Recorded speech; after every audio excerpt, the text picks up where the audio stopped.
G'day guys, PBX here, I'm back, and my wife tells me I play way too many video games, so now I bring you a regular domination match using some SMGs on the map Cracked, and this particular map wasn't a very popular one on this game. I actually enjoyed it. I found it a really good opportunity to use the SMGs. You'll see me use the AK-74U for the first life. In fact, at the start of the game I had already switched to the MP5. I pretty much preferred the MP5 over the AK-74U, and to be honest, I don't even know why I've got it equipped, but so you'll have to put up with the AK-74U gameplay for the first life. You'll see me here soundhaul this poor son of a bitch like a boss. The advantages of wearing a headset, I suppose, sir. The thing with this game is that because there was less options for kill streaks compared to Modern Warfare 3, what you found that it was a lot easier to rush in this game. It was also, I think, a lot easier to rush due to the bullet damage and or lack thereof in this particular game. And what it enabled it to do was it enabled the good players to basically have games like this where they're pretty much untouchable. I'll have to apologise for this little sequence here. I found a sniper rifle, and for some reason every time I find a sniper rifle on the ground I want to pick the bloody thing up and use it. So I laughed to myself at the thermal scope. I didn't think anyone actually used the thermal scope in Black Ops, but the thing that separates Black Ops with Modern Warfare 3 is the strength of the good player against the bad player. You do find that the better player will generally tend to consistently do well in Black Ops, whereas in Modern Warfare 3 there seems to be too many variables to pull out games like this, relatively consistently.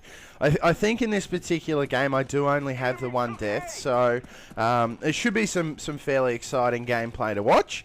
And I find that when you're using the SMGs, the same as Modern Warfare 3, gun skill reigns supreme. Turning on people like that is certainly an option. Whereas, with an ACR 6.8, as soon as they got bullets onto you, you're dead. So, just a little observation there. What I wanted to talk about today, I wanted to talk about future games, and I wanted to talk about what you guys are actually looking forward to. There's a thread on Cybergamer at the moment with some new release games. There's the new Borderlands coming out. Apparently there's rumours going around that Counter-Strike is actually coming to console, and that'll certainly be quite interesting. I know a lot of the PC enthusiasts are probably like, meh, leave our game alone. But you know what? Who cares? The majority of gamers these days are console gamers. So, of course, manufacturers of games are going to chuck a console edition on, out on the market. And the reason that is because all they're trying to do is make money. And can you blame them? I've never actually played Counter-Strike while I have previously played first-person shooters on PC, and the reason that is because on PC Counter-Strike Source, for example, apparently the learning curve associated with being a very, very, very bad player compared to being even somewhat remotely competitive is absolutely massive, and I turn on that guy like a boss as well. On console, there doesn't seem to be that big of a skill gap compared to PC. So I do think that if they do happen to port the Counter-Strike, I think it's called Counter-Strike Global Offensive or something like that. Correct me if you like in the comments below, because comments certainly help my channel grow. Regardless of whether or not the origins of Counter-Strike come from PC or not, I do think that it's going to be able to be implemented successfully on console.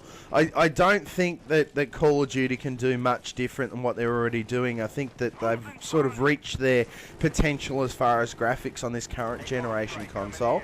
And I was in a discussion with a mate the other night as to whether or not, because the Xbox 720 is due to be released a little bit earlier than the PS4, just whether or not to pick up that Xbox 720 for the 6-month gap or so, just to get some experience on the next generation consoles. And I'll probably end up doing that.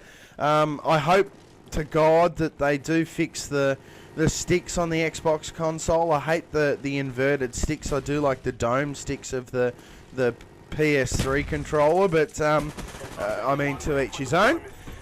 What do you guys think? Are you guys looking forward to perhaps the new Counter-Strike, or is there perhaps another game out on the market or that's due to be released that you guys might be interested in playing? I mean, there's, as I said, there's the Borderlands, there's Homefront 2's coming out this year, and that's something that I'm definitely looking forward to.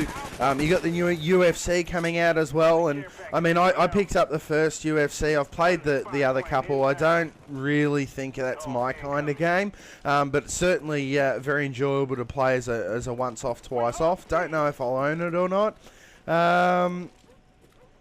What kind of games are you looking forward to? Is it going to be more of the first-person shooter genre? Is it going to be perhaps an RPG? Is there any good RPGs that are looking to compete with the Skyrim market this year? I'm not sure. Leave it in the comments below, because it'll be very interesting to see what my subscribers like. If there's enough interest in any other game, if there's enough, for example, if Counter-Strike Go, or whatever the hell it's called, if that one there does tend to gather a following, I'm more than happy to put up gameplay of that as well. Looking to sort of branch out from the Black Ops and Modern Warfare 3 videos, and I mean, if there's any videos out there, if there's any games out there that you guys want me to play, that you guys wouldn't mind seeing some commentaries over, please let me know in the comments below as well. Apart from that, I think I might leave it here. I mean, it's this chopper gunner here is absolutely dirty. I managed to catch their spawns and continuously rape them over and over and over again, and that's why I love the chopper gunner in this game, is because it does have the ability to chase spawns, just like the AC-130. Match has come to an end. Final score 200 to 42, so it was a pretty damn big win here. And when the final score pops up, I'll let you guys know what that is as well. Final score today is a 44-1, 3 captures, 5 defends. I hope you've enjoyed it. If you have, thanks for watching.